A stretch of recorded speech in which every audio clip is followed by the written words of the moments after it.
all, to talk about the crisis of the country we are in as a whole. Crisis, deep crisis, which people were talking about here. We live in one of the most beautiful countries in the world. We live in one of the most rich countries in the world. But we are the most miserable people in the world. Poor, no jobs, no health care, no education, no roads, no this, in spite of what God has given us. So we want to talk about that crisis. What has caused this crisis? What causes it? Because if you want to treat a disease, you must understand what is causing it. You give the medicine to kill the cause of the disease. And so we want to know what has caused this crisis. And the crisis is in two areas. It is all over the country, but it is also in our party, FPC. It is the same crisis affecting the country, affecting FPC. It is not only affecting FPC, it is affecting all parties. DP, UPC, NUP, JEMA, any party you talk about in Uganda has a crisis.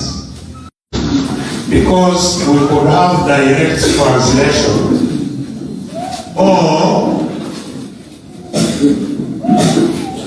I don't know how many are comfortable with English.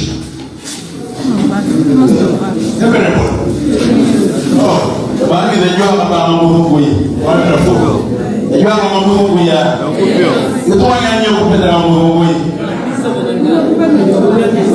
Okay, so they can summarize at the end maybe. Yeah, I will do that. And the Kiswahili? No Kiswahili. Okay. So we are happy with English. They will summarize them at the end. So two things bring us here. What is the cause of the crisis? Two, what do we do to get out of the crisis? The crisis started long time ago, even before '7, when our people were captured by the British. The British are the first people to capture us. They used guns. They are the ones who brought guns here. They used the guns, the force, to get all the people of Uganda and put them under their control by force. We became Ugandans by force. Nobody chose to be a Ugandan, it was by force.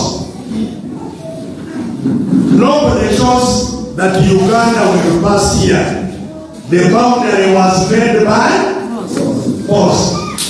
That's why you find your brothers and sisters are in Sudan.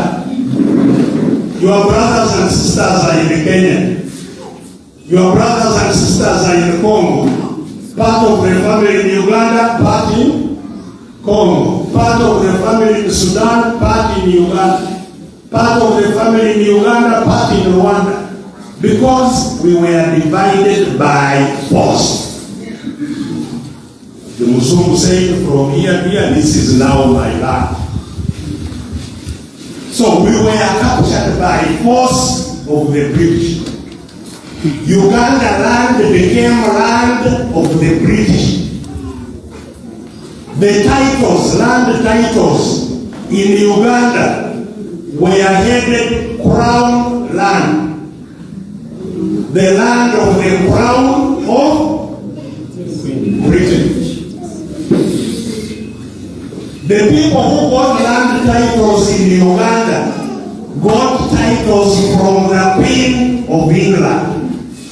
Our land had become the land of the Queen. So he captured us, captured everything in Uganda, and started taking away. The roads that the British built, the railway the British built, were built to take away what was ours, to take it to Britain.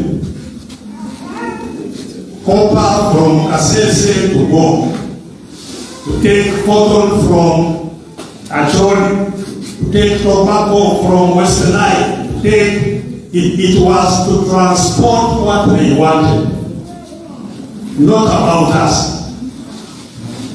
We fought to the British. We resisted the British until the British realized they could no longer keep holding us. They said, okay, we release you. Independence, 1964. When we became independent, the guns the British were using came into our own hands. Those who got command of those guns became the new British.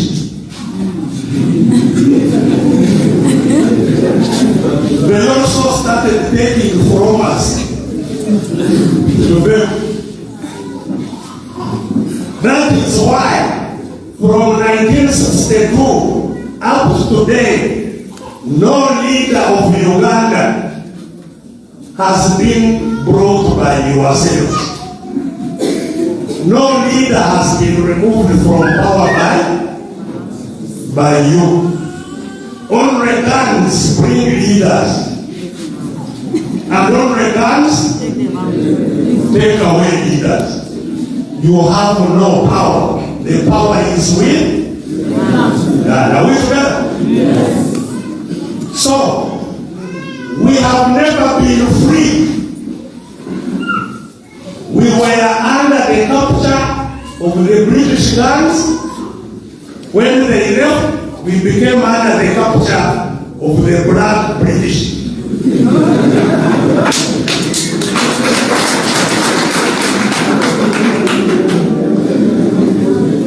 That's where we are.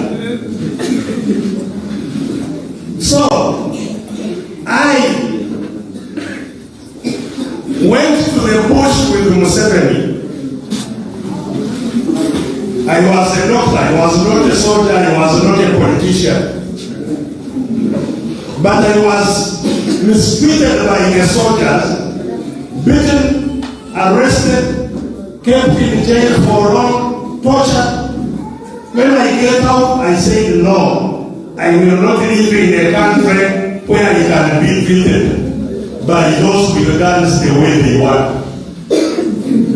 I said, I would rather also get a gun, go to the bush, fight, remove them, and we make Ugandans the owners of their country. For me, that's why I went to the bush. And met Mr. Museveni there, and we worked together. I was his doctor, as you know. I was his doctor. We fought together, we came to Kampala together. By the grace of God, we won the war. We came to Kampala. I was his minister, and I was also given the role of overseeing the politics of that transition. Because we said we shall be in power for 4 years. You remember? Yes. We said we shall be in power for 4 years, in which time we shall give power back to the people so that they now take the country forward. That's what we were fighting for. 4 years was transition to hand over power to the people. And I was put in charge of that process. And when I started saying, but Mr. Museveni, this process is not moving, what is happening? He would say, you keep well. I see time going. Time was going. 4 years is not a lot of time.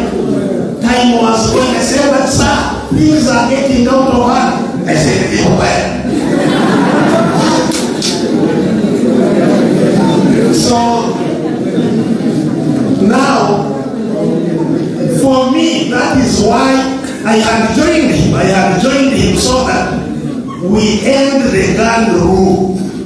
So that people, all of us, have equal power, equal community. Now he was talking to me actually because of demanding that. So I started becoming more aggressive. And of course, in 1990, after the 4 years, he sacked me from the government. It had becoming a problem.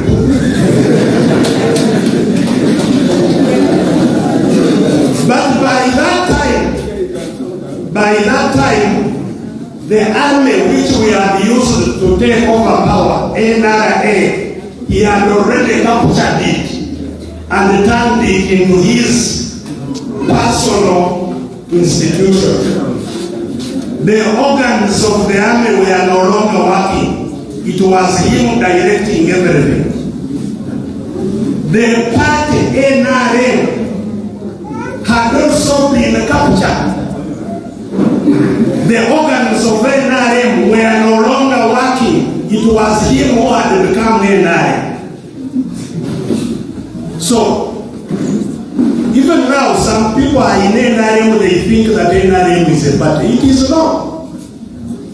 NRM is Mr. Museveni. From the 1980s, he captured it. And so, after capturing the institutions of government, he went on to capture the wealth of the country, the economy. He captured it. We had a lot of property that belonged to Ugandans together. Factories, hotels, airline, banks, or many things that we owned as Ugandans together. Uganda Railways, many factories. They were all sold. They said they are privatizing. They were sold. But if you are privatizing, if you have a flower, you no longer want a flower, you can sell it and buy a table. When you sell it, the money is seen, and where it has gone is seen.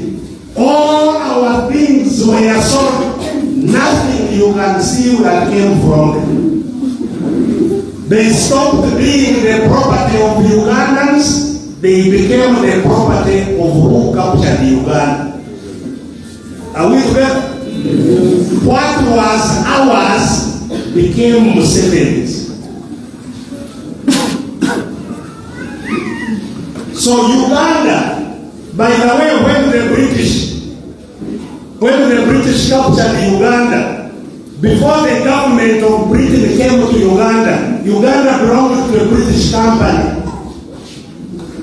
The company was called Imperial British East Africa Company. That was the company that owned Uganda. So today, Uganda belongs to Mr. Museveni and the family limited.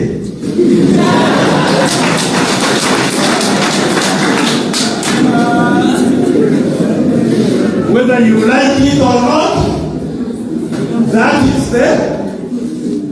is the reality. All our public wealth was captured. After capturing what was our public collective wealth, our property, then they came to your pocket. They take your money. You want, they take in taxes. Okay? You think what you don't see, you know, if you have a pocket where you put money, what you don't realize is that in every pocket there is a marua straw. You know the straw version. What do you call it?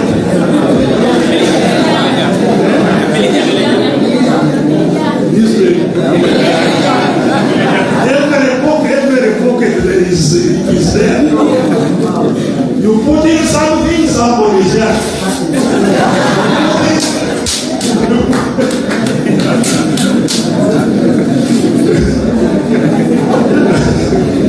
Whatever drops there, they are sucking. Everything you buy, you use every day has a lot of tax on it. If you sit on a border, you see that smoke coming out. The fuel has a lot of tax. So when you're on the border, you go paying tax. Money is going to come back. You buy salt you put in the food. As you are sprinkling in the food, tax is going to come back. Everything you use, tax is going to come back. Even electricity, you put a switch, tax is going to come back. Tax is not the problem. Because governments collect money of people to do for the people what they cannot do at an individual level. Are we together? The role of government is correct. It's like if you are in your village and you put your money together to make a well for your village. That is a tax from yourselves to make your well for water. So that's how government works. It should collect the money to do our things. The trouble is that this straw takes away money which never comes back. It is one way. It goes, nothing comes back. Because if you are sick, you must again pour more money. You can't go to the hospital and get free treatment. Yet you have already paid for health care. You have already paid for education. Those are the common services. You have already paid for education, but if you want to get education again, you must pay. So that's what Museveni has been doing all these years, sacking. He's on the straw.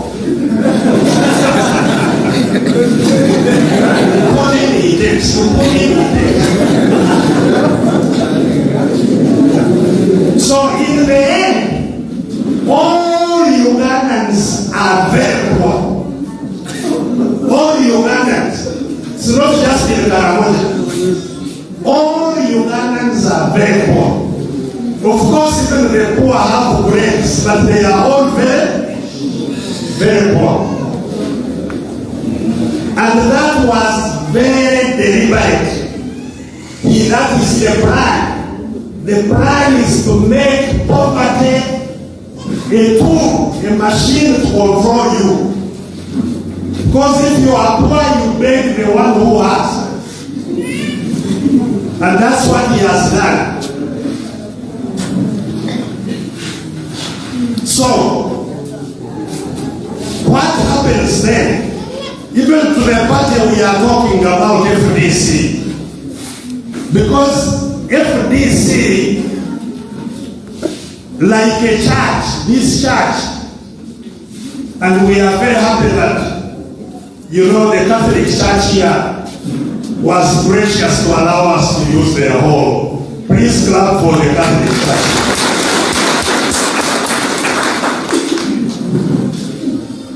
These facilities of the church are built by the Catholics themselves. Are you aware? Yes. Every Sunday you bring something.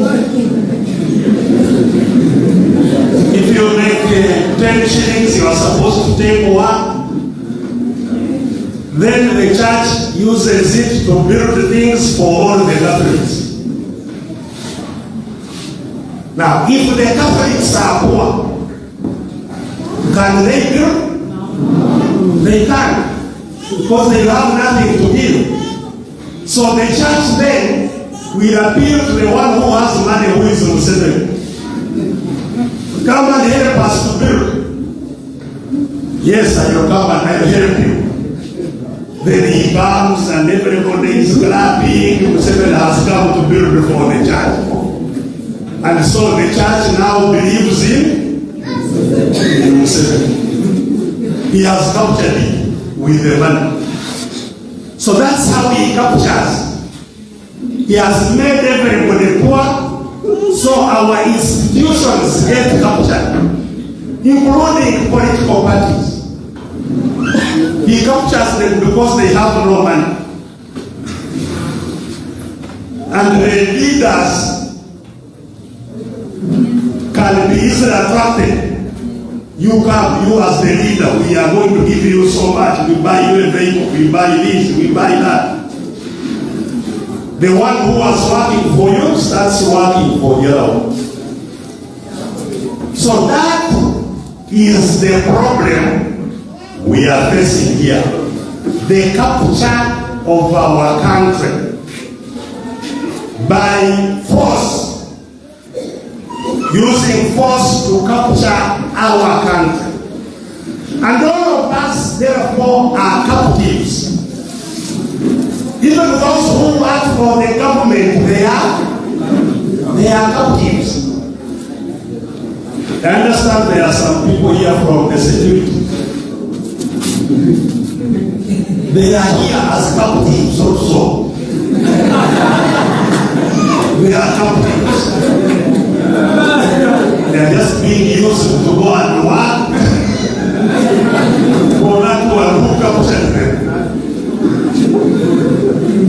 You see, like policemen, nobody in this country suffers like a policeman. You know, a teacher may teach in 5 schools and get 10,000 here, 10,000 there. A policeman doesn't even have that. 24 hours he's carrying his gun, being gone and go here, go there, go here.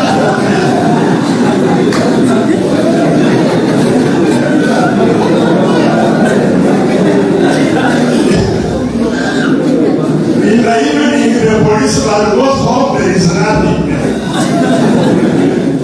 They don't have even houses to sleep in, they don't have one. But when Besigye comes, they say, what? I have Besigye. Who sits down here?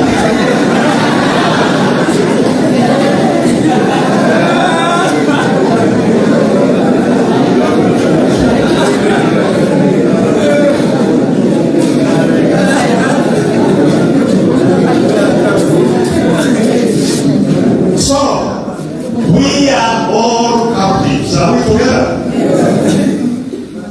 And we have been fighting to get out of this. From the time I told you I was sacked, we have been resisting. And that's how I came to fight Museveni in the elections. And I defeated Museveni in all the elections I was defeating. And I want to tell the court that it is true. I declared myself the winner.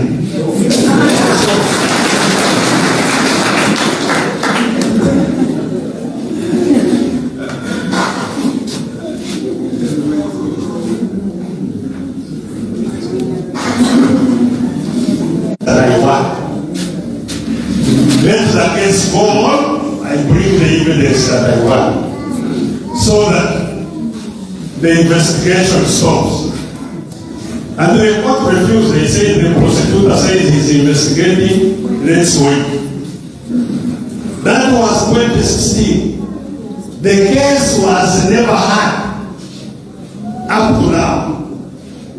In 2022, after another election, we saw in the newspapers that the government has withdrawn.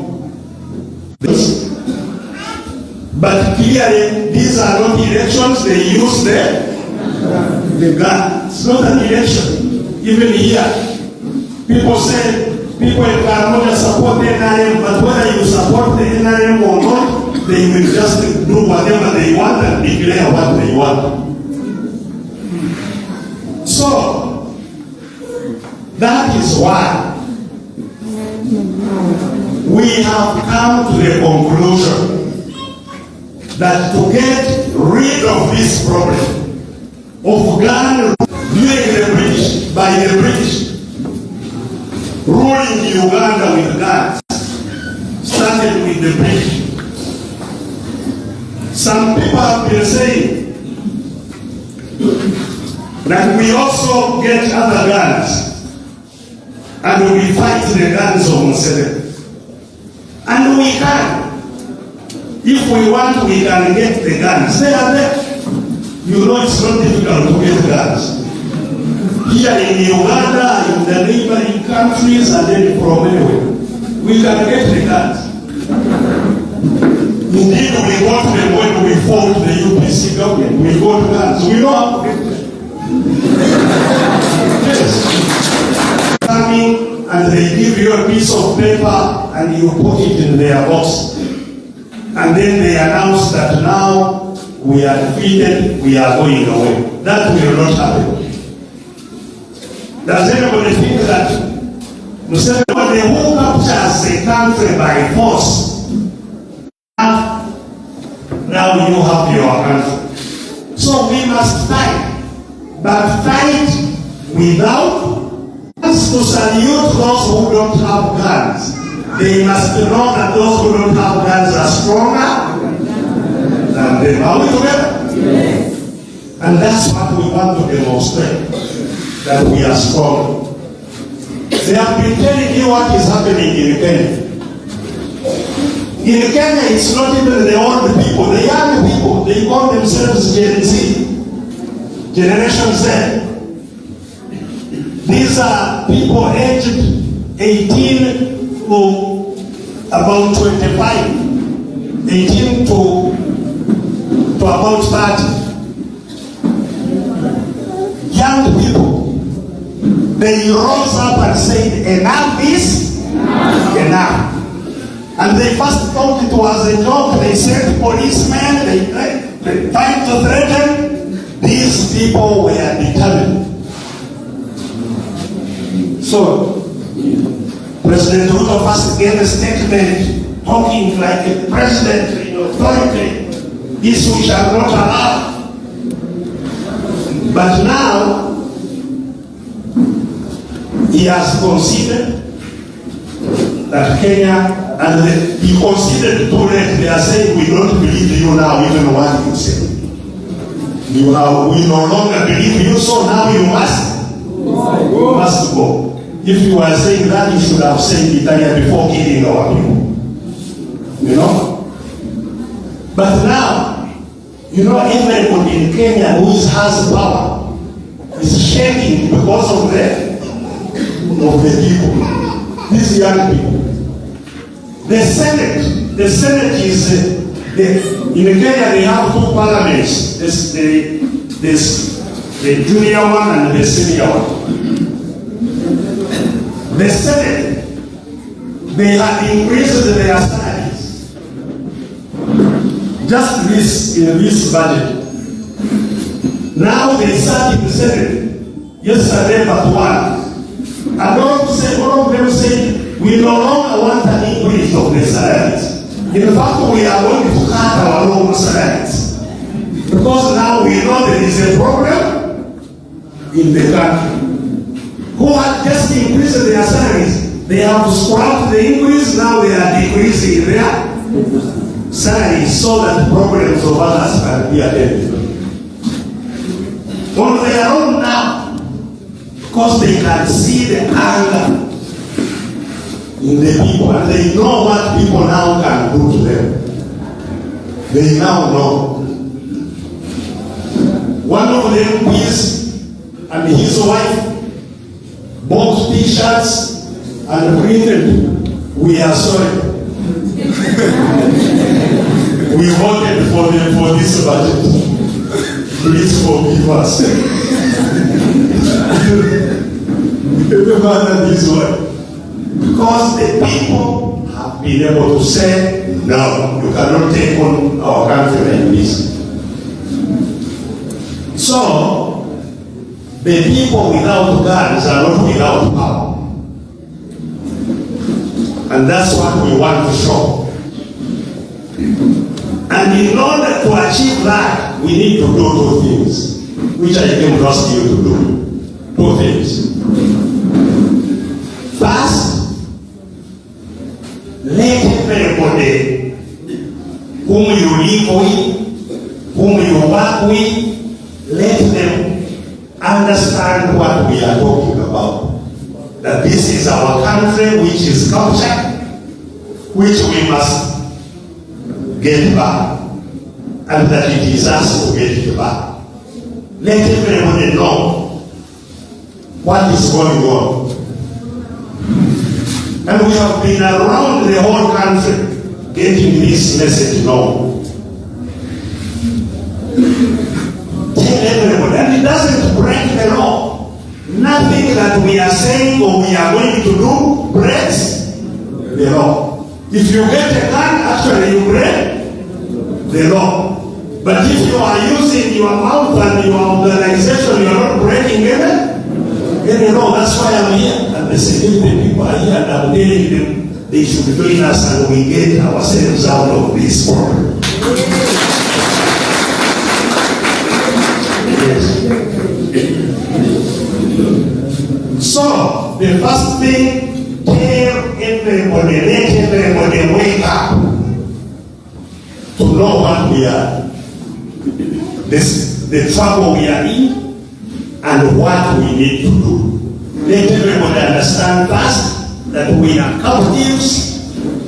We can get out of this. Let's regain our confidence. That's the first thing. Regain your confidence. This is my country.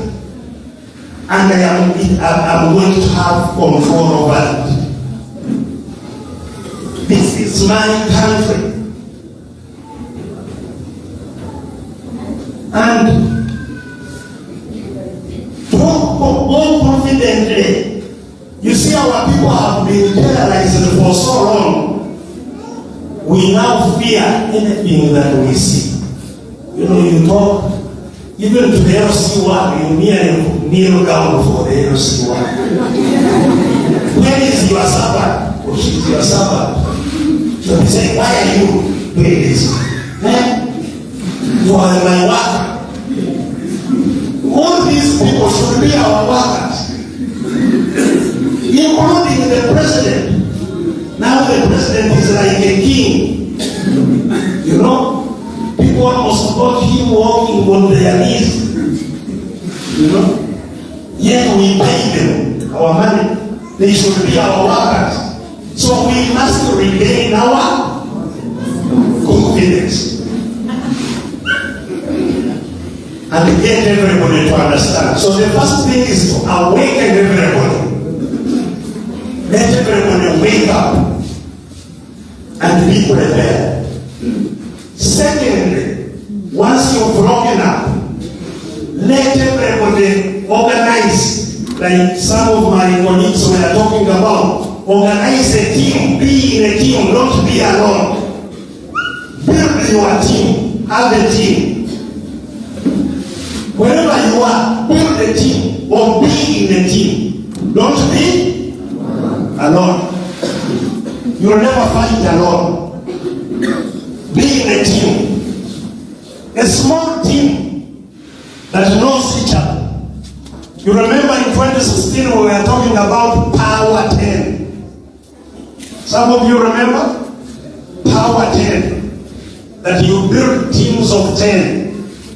Build a team of 10, you are the commander of the team of the 11. You know? And you know each other every day, you communicate, you make it a team, a real team. You know who is sick, who is not well, who is, you know each other. You know that, like the soldiers. The soldiers every morning they go on parade. That is very important. Foreign, everywhere you go, the soldiers they go to parade to see whether everybody is there and whether everybody is all right and ready for work. Are we together? Yes. So we must also build our teams and check on them daily. And for us now, at the center, we shall create a system that reaches out to your teams. There will be a system that connects your teams. Are we together? Yes. That one will happen quietly. You don't have to just have your team. We will get a connector of the teams so that the teams are connected. They can communicate. Are we together?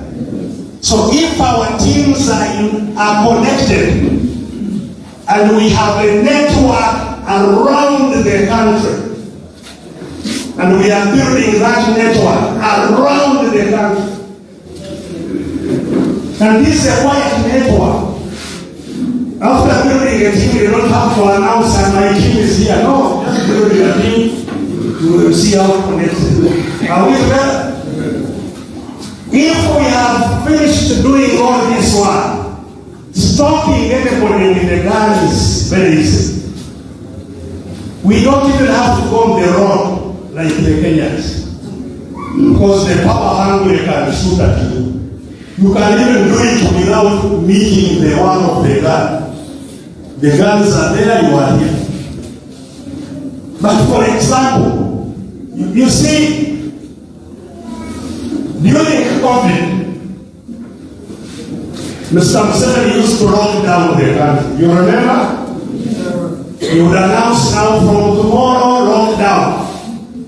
No moving, no work except those whom I allow. And he would stay at home. And if you try to move, you will find these people who say, where are you going? Go back. And then, after some days or even weeks, he would announce, tomorrow evening I will be talking. And everybody will be waiting for him, Lord. Is he going to release us? Has he released us? Everybody waiting on one person to release the country. But do you know that if we have our networks, we can also lock down the country? Do you know that we can? It's not only him who can lock down. We can also, for example, say, today is Saturday, we can say, from Sunday, let no one take the food to the market. Nobody moves food to the market. Everybody stay. If they see you with the bag, where are you going? You need it here? Go back. In 1 week, the people in the lands will have no food. Not so?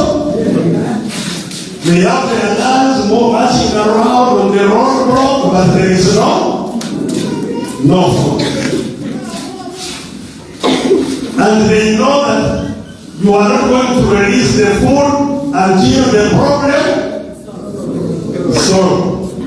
They themselves will solve it for you very quickly.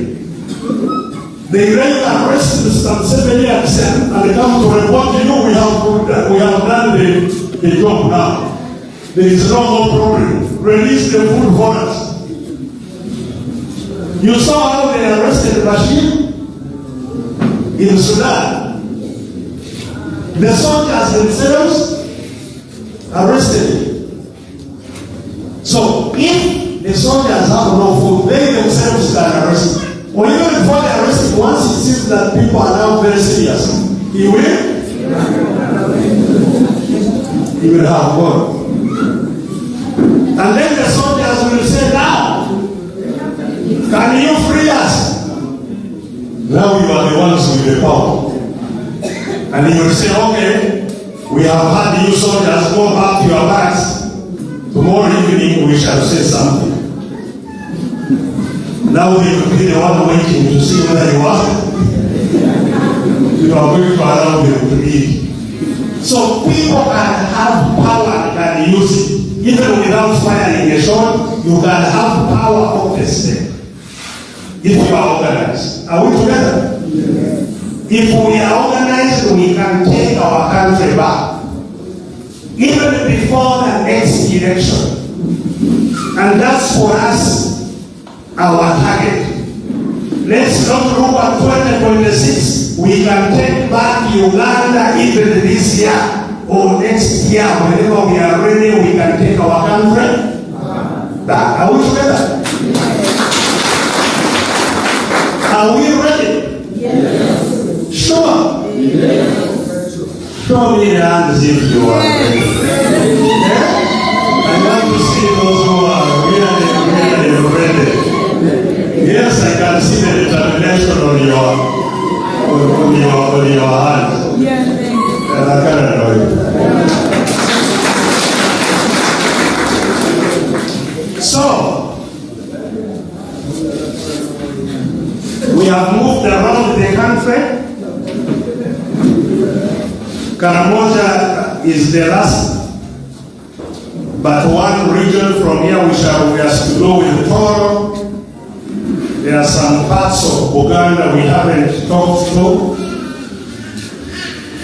And so, the FDC members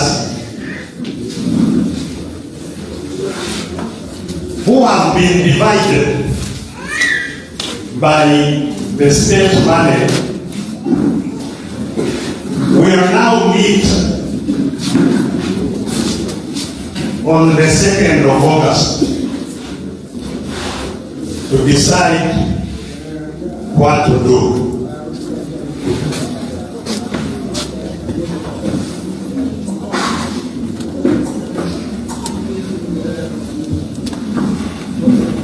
My eyes were injured by tear gas. So when I talk about the big tears that come to my nose, some of the problems I might be with. So, as I have said, our journey is on two things. First, how to get rid of the big problem. But in order to do so, as I have said, we need to organize. First of all, everybody to be aware. Secondly, to organize. Now, in this organization, we need, first of all, our members of FDC to be well organized. And that's what is going to happen as part of this. Our chairmen have been talking to members to see how we move forward. Really, our leaders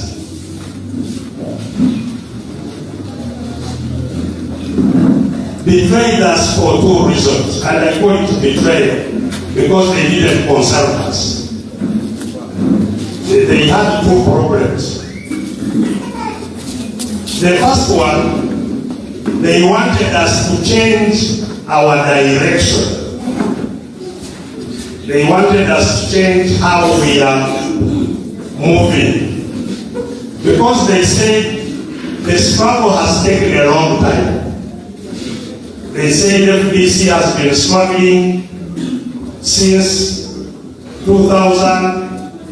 It's a very long time. People have become poor. People have become tired, exhausted. People have become old. So we need to change how we are moving. And they said we tried elections, they didn't